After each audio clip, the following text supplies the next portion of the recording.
Hai semuanya, balik lagi di channel aku, Reta Pramesti. Di video kali ini, aku bakal bahas tentang gimana sih resolusi keuangan aku di tahun 2022. Karena sekarang udah masuk bulan Februari ya, nggak kerasa banget. Dan gimana sih biar nggak boncos setiap bulannya. So, langsung aja simak ya video pembahasannya. Yang pertama adalah buat anggaran bulanan. Jadi aku tuh emang selalu ngelakuin tiap bulan. Jadi kayak anggaran aku, misalnya nih aku dapat budget pemasukan misal ya 5 juta. Pengeluarannya tuh aku percentagein. Jadi kayak misalnya persentase buat kebutuhan itu 40%, buat nabung 30%, sisanya buat hiburan. Nah, berarti kan tadi 70-30% juga buat hiburan kayak gitu. Nah, itu persentasenya tergantung sama kondisi dan keadaan masing-masing ya. Nah, nanti aku bakal kasih lihat gimana sih resolusi keuangan aku di Excel. Yang kedua adalah nabung. Nah, nabung di sini itu kan banyak jenisnya ya, bisa nabung kayak di celengan, atau nabung di bank, nabung reksadana, nabung saham, nabung kripto, kayak gitu ya, dan macam-macam nabung lainnya. Cuma aku tuh untuk 2022 ini pengen fokusnya ke reksadana, saham, emas aja. Nah, untuk reksadana dan saham aku menggunakan aplikasi Ajaib. Di aplikasi Ajaib ini aku udah jelasin untuk yang saham videonya di sini. Untuk yang reksadana ini, nah, itu tuh gampang banget pokoknya, cara pakainya juga untuk pemula tuh bener-bener bisa gitu ya untuk dipraktikan. Nah, kamu bisa aja langsung download di Play Store ataupun App Store kamu ya, aplikasi Ajaib. Nanti bisa dipelajari juga ilmunya secara teknikal, secara fundamental seperti apa. Nah, untuk reksadana sendiri, in generalnya memang returnnya lebih rendah dibandingkan saham. Nah, tapi untuk saham juga harus dipelajari ya, grafik-grafiknya seperti itu. Jadi jangan ibaratnya ikut-ikutan, tapi kita emang milih dan beli si saham itu tuh berdasarkan apa yang kita pahami, seperti itu. Oke, yang ketiga adalah sisihin dana darurat. Jadi sebenarnya dana darurat ini tuh beda sama tabungan ya. Kalau tabungan kan bisa jadi kamu tuh punya harapan keuangan gitu ya, resolusi keuangan misalnya di tahun 2022 pengen beli mobil, berarti ada tabungan mobil. Atau misalnya tabungan sekolah misalnya lagi kuliah kayak gitu. Nah, kalau dana darurat ini tuh yang sewaktu-waktu dikeluarkan kalau misalnya memang sedang darurat, misalnya kamu lagi sakit, nggak punya BPJS, nggak punya asuransi, nah pakai dana darurat ini gitu. Jadi memang disisihkan aja sekitar 10% gitu ya untuk dana darurat ini setiap bulannya. Tergantung juga nanti nominal budget pemasukan kamu juga berapa, dan itu bisa disesuaikan dengan kondisi pribadi.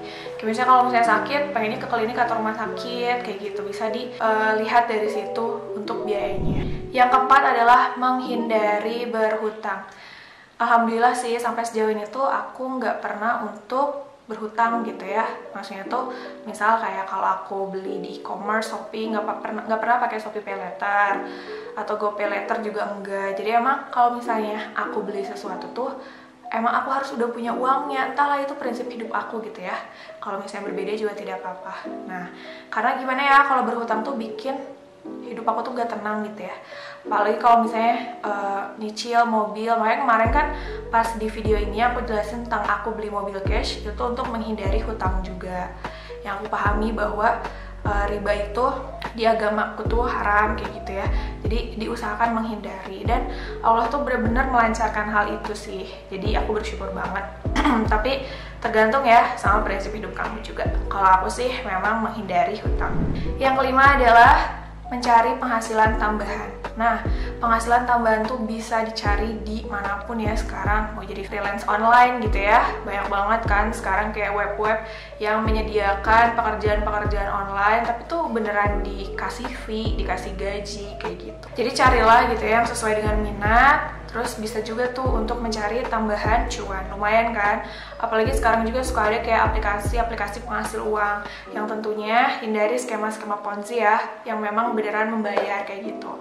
Bisa dicek aja, banyak banget video yang membahas mengenai aplikasi penghasil uang. Jangan lupa juga untuk cek juga kayak apakah dia itu tuh aman ya di bawah OJK atau di bawah lembaga-lembaga terkait gitu ya. Jangan sampai loss banget, takutnya dia Ponzi. Selain itu juga nih yang suka ngajar, itu biasa suka ada freelance ngajar gitu ya.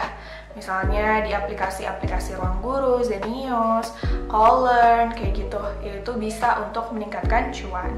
Kalau aku sekarang pakai aplikasi namanya Party Post juga tuh. Jadi aku kayak suka mencari endorse gitu ya. Nanti kita bisa apply. Nah, nanti bakal dipilih sama tim reviewer. Nah, jadi nanti bisa dicek-cek lagi ya tentang aplikasi penghasil tambahan, freelance yang bisa dimanfaatkan. Nah, gitu aja sih 5 hal yang menjadi resolusi keuangan aku di tahun 2022.